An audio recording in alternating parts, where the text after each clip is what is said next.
Leitura comentada do livro Um Curso em Milagres, comigo, Luciana. Capítulo 17. O perdão e o relacionamento santo. Seção 5. O relacionamento curado. O relacionamento santo é a expressão do instante santo na vida desse mundo. Como tudo o que diz respeito à salvação, o instante santo é um instrumento prático que é testemunhado pelos seus resultados. Ou seja, o instante santo é confirmado através das bênçãos que a gente recebe através dele. O instante santo nunca falha, a sua experiência é sempre sentida. No entanto, sem expressão, ou seja, sem que a gente viva isso, ela não é lembrada. A expressão, o resultado proveniente do instante santo tem que ser sentido. O relacionamento santo é um lembrete constante da experiência na qual o relacionamento veio a ser o que é. E como o relacionamento não santo é um hino contínuo de ódio em honra daquele que o fez, que no caso é o ego, assim também o relacionamento santo é uma alegre canção de honra ao Redentor dos relacionamentos, que no meu entendimento aqui pode ser o Cristo ou o Espírito Santo. O relacionamento santo, um passo importante em direção à percepção do mundo real, é aprendido. É o velho relacionamento não santo transformado e visto de forma nova. O relacionamento santo é uma realização fenomenal de ensino, em todos os seus aspectos, da forma como se inicia, se desenvolve e vem a se realizar, representa a reversão do relacionamento não santo. Seja consolado nisso. A única fase difícil é o início, pois aqui a meta do relacionamento é abruptamente deslocada para ser exatamente o oposto do que era. Esse é o primeiro resultado de oferecer o relacionamento ao Espírito Santo para que ele o use de acordo com os propósitos dele. Esse convite é aceito imediatamente e o Espírito Santo não perde tempo para introduzir os resultados práticos do pedido que lhe é feito. De imediato, a meta dele substitui a sua. Isso é realizado muito rapidamente, mas faz o relacionamento parecer perturbado, desunido e até mesmo bastante angustiante. A razão disso é bastante clara, pois o relacionamento, tal como é, está em desacordo com a sua própria meta e é claramente inadequado ao propósito que foi aceito para ele. No caso aqui, o relacionamento especial, que é o relacionamento não santo. Em sua condição não santa, a tua meta era tudo o que parecia lhe dar significado. Agora, parece não fazer nenhum sentido. Muitos relacionamentos foram rompidos nesse ponto e a busca da antiga meta restabelecida em outro relacionamento. Pois, uma vez que o relacionamento não santo aceita a meta da santidade, nunca mais pode ser o que era. Nesse caso, isso acontece porque a gente não cura um relacionamento anterior, que era um relacionamento não santo, que a gente estava vivenciando. E essa mesma situação, muitas vezes, acaba se repetindo em outros relacionamentos, porque o relacionamento não foi curado. Aquelas questões que estavam ali pendentes não foram superadas. Por isso é tão importante entregar para o Espírito Santo para que essa transmutação, essa transformação de um relacionamento não santo para um relacionamento santo seja feita através dele. A tentação do ego passa a ser extremamente intensa com essa alteração das metas. O ego deve ficar super inquieto, né? Porque a alteração das metas quer dizer sair da meta do ataque e da separação, que é do relacionamento não santo, para a meta da unidade, da santidade, que é do relacionamento santo.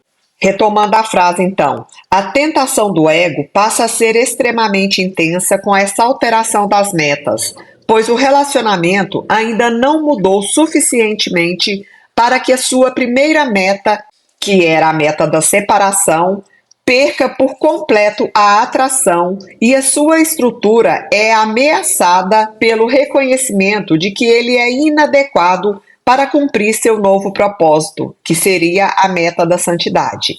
O conflito entre a meta e a estrutura do relacionamento é tão evidente que não podem coexistir. No entanto, agora a meta não vai mudar. Firmemente estabelecida na relação não santa, não existe outro caminho senão o de mudar o relacionamento de modo a se adequar à meta.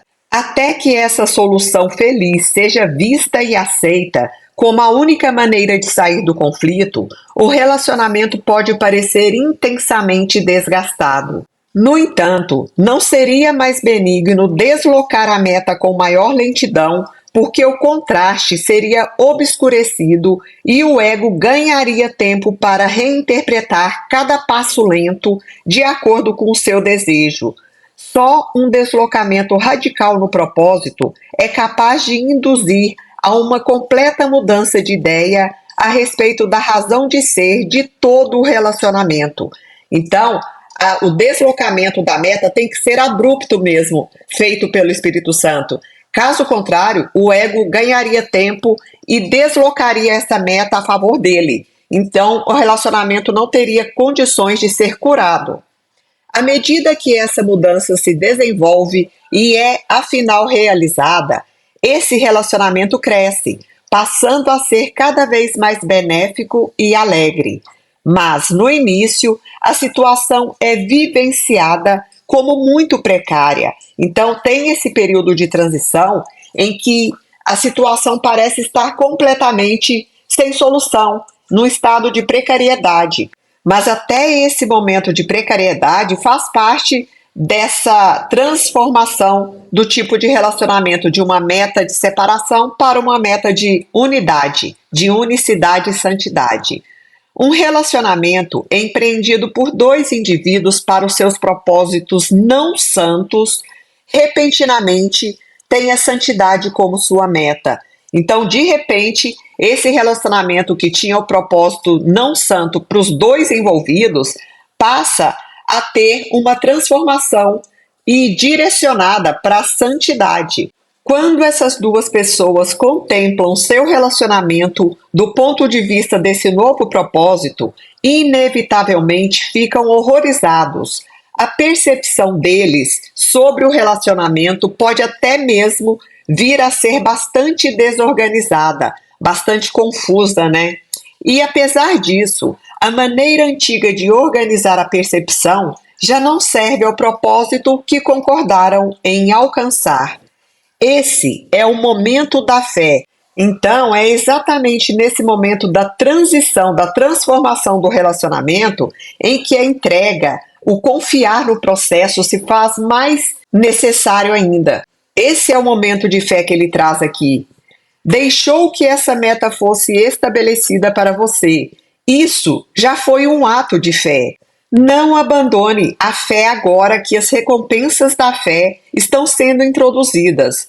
Se você acreditou que o Espírito Santo estava lá para aceitar o relacionamento, por que não acreditaria agora que ele ainda está lá para purificar aquilo que ele tomou sob sua orientação? Olha só a pergunta que nos traz. Se a gente acreditou que, entregando para o Espírito Santo, ele já começou a agir em função de curar esse relacionamento, por que ele agora, justamente nesse período de conflito maior, de transição, de falta de significado, por que a gente duvidaria, então, que o Espírito Santo continua lá fazendo esse processo de purificação? É aqui que tem que entrar a nossa confiança, a nossa fé inabalável nesse processo todo. Tem fé no seu irmão, naquilo que apenas parece ser um momento difícil. A meta está estabelecida e o seu relacionamento tem a sanidade como propósito. Pois agora você se acha em um relacionamento insano, reconhecido como tal à luz da sua meta, ou seja, da meta do ataque da separação. Esse relacionamento que estava na condição de relacionamento insano. Agora, o ego aconselha da seguinte forma: substitui esse relacionamento por outro relacionamento ao qual a sua meta anterior era bastante apropriada. Olha só para onde o ego nos direciona, por isso que a gente tem que vigiar nossa mente constantemente, porque senão a gente passa a vida trocando os relacionamentos uns pelos outros, sem curar a dor inicial, a questão fundamental ali, a base que está atraindo todos os outros relacionamentos que vão gerar exatamente os mesmos problemas na hora da separação. Você só pode escapar do seu desespero se livrando do teu irmão. Esse ainda é o conselho do ego. E não precisa partir inteiramente se escolher não fazê-lo. Olha que incrível. Ou seja, pode ficar aí no relacionamento, vai fazendo outras coisas, vai arrumando outras pessoas, vai se relacionando por fora, e na hora que não der mais, aí troca esse relacionamento. Isso tudo é conselho do ego, gente. Mas tem que excluir as tuas principais fantasias do teu irmão para salvar a sua sanidade. Não ouça isso agora. Tem fé naquele que te respondeu. Ele ouviu. Não foi bastante explícito na sua resposta? Tá perguntando. Você não é totalmente insana agora.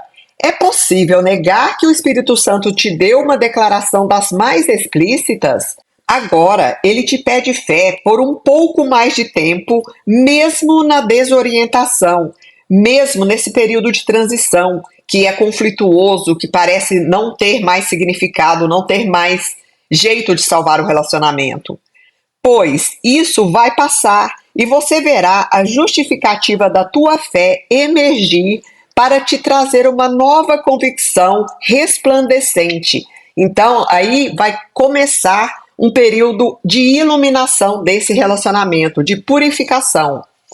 Não abandone o Espírito Santo agora e nem abandone o teu irmão. Esse relacionamento renasceu como um relacionamento santo.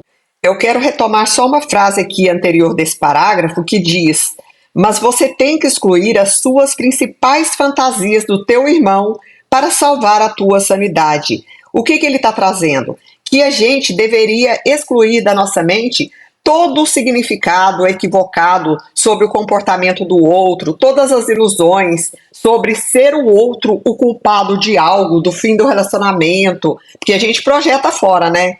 Excluir todas essas fantasias em relação ao outro ou até mesmo em relação a gente mesmo, para poder salvar a sanidade, a nossa sanidade e a sanidade do outro. Eu não sei se vocês se lembram de leituras anteriores que Um Curso em Milagres deixa muito claro, o outro e nem a gente nunca está errado. O que está errado é o ego. Então é tentar olhar para a luz do outro, para aquilo que há de mais elevado nele, e não para aquilo que o ego está mostrando, que é um desafio grande, mas é o caminho da cura. Aceita com contentamento o que não compreende e deixa que isso seja explicado a você na medida em que você perceber o propósito que opera nesse relacionamento para torná-lo santo. Você achará muitas oportunidades para acusar o teu irmão pelo fracasso do seu relacionamento, pois haverá momentos em que ele parecerá não ter propósito, no caso o relacionamento, né? Uma sensação de falta de objetivos virá te assombrar e te lembrará de todas as formas nas quais algum dia você buscou satisfação e pensou que a tinha achado. Não esqueça agora da miséria que realmente achou e não inspire vida ao teu ego cambaleante, pois o teu relacionamento não foi rompido, ele foi salvo. Olha que legal isso daqui. Ele está falando, não esqueça da miséria que você viveu, que você construiu a partir de ilusões nesse relacionamento. E não inspire vida ao teu ego cambaleante. Não dê trégua ao ego. Qualquer sinal de ataque, de briga, de acusação, de revolta, de reclamação, é um sinal de que estamos dando força para o ego, fortalecendo ele. Por isso é necessário ter muita paciência, muita aceitação, porque isso é apenas um período de transição. Logo após toda essa turbulência, toda essa transformação, virão momentos muito mais prazerosos e felizes. Você é muito novo nos caminhos da salvação e pensa que perdeu o teu caminho. O teu caminho está perdido, mas não pense que isso é uma perda. O que ele está trazendo aqui é que esse caminho está perdido da forma como a gente mesmo desenhou, planejou esse caminho, que é repleto de expectativas, de ilusões e de projeções. Por isso ele está perdido, nós estamos perdidos no caminho. Mas isso não é uma perda, muito pelo contrário, é um ganho, né? Porque agora a gente vai ganhar a direção correta. No que é novo em você, lembre-se de que você e o seu irmão começaram outra vez juntos e toma a mão dele para caminharem juntos por uma estrada muito mais familiar do que agora acredita, do que a gente vê agora, né? Não é certo que você vai se lembrar de uma meta imutável através da eternidade? Uma meta que não pode ser mudada, ele está perguntando, pois escolheu apenas a meta de Deus, da qual a tua intenção verdadeira nunca esteve ausente. Através da filiação se ouve a canção da liberdade, em eco alegre a sua escolha. Você se uniu a muitos no instante santo, e eles se uniram a ti. Não pense que a tua escolha te deixará sem consolo, pois o próprio Deus abençoou o teu relacionamento santo. Une-se à bênção de Deus e não guarde a sua bênção, e não retenha a bênção. No caso aqui está trazendo que a gente estenda todas as bênçãos que a gente mesmo receber, pois tudo o que o seu irmão necessita agora é da tua bênção, de modo que você possa ver que nele repousa a salvação. No caso, a salvação está em todos os relacionamentos que foram tornados santos. Não condene a salvação, pois ela veio a você, e deem juntos boas-vindas a ela, pois ela veio para unir você e ao teu irmão em um relacionamento no qual toda a filiação é abençoada em conjunto. Vocês fizeram juntos um convite ao Espírito Santo para que ele entrasse no vosso relacionamento. De outra forma, ele não poderia ter entrado. Embora possam ter criado muitos equívocos desde então, fizeram também enormes esforços para ajudar o Espírito Santo no trabalho dele. E ele não deixou de apreciar tudo o que fizeram por ele. Ele nem sequer vê quaisquer equívocos. Você tem sido grato desse mesmo modo para com seu irmão? Uma pergunta. E você tem consistentemente apreciado os esforços positivos dele e deixado de ver os equívocos? Olha só, gente. Ou a tua apreciação oscilou e passou a ser fraca diante do que parecia ser a luz dos teus equívocos. Talvez esteja agora empreendendo uma campanha para acusá-lo de desconforto da situação em que você se acha. E por essa falta de agradecimento e gratidão, você se torna incapaz de expressar o instante santo e assim o perde de sua vista. Sempre que a gente projetar no outro, acusar o outro, sempre achar que a culpa é do outro, a gente vai perder a oportunidade de entrar nesse instante santo e fazer essa conexão com o Espírito Santo em nós. A experiência de um instante santo, por mais forte que possa ser, é facilmente esquecida se você permite que o tempo se feche sobre ela. Ela tem que ser mantida brilhante e amável na sua consciência do tempo, mas não encoberta dentro dele. Um instante permanece. Olha só que interessante, ele está trazendo que essa experiência do instante santo, por mais forte que ela possa ser inicialmente, ela pode ser facilmente esquecida também se a gente permitir que o tempo se feche sobre essa experiência. E como que a gente faz isso? Voltando a nossa mente para as questões do passado que geraram um conflito no relacionamento, ficar relembrando culpas, mágoas, julgamentos, acusações, brigas. Isso tudo é permitir que o tempo se feche sobre essa experiência do instante santo. E ele traz uma pergunta agora, mas você, onde está? Ou seja, você tem visto tanta coisa fora no outro, projetando tanta coisa em cima dele, e você? Em que nível consciencial você está? Se isentando de qualquer problema que deu no relacionamento? Ou seja, deixando de se autorresponsabilizar pela parte que te cabe. E continua: agradecer ao teu irmão é apreciar o instante santo e assim permitir que seus resultados sejam aceitos e compartilhados. Atacar o teu irmão não significa perder o instante, mas fazer com que ele seja impotente em seus efeitos.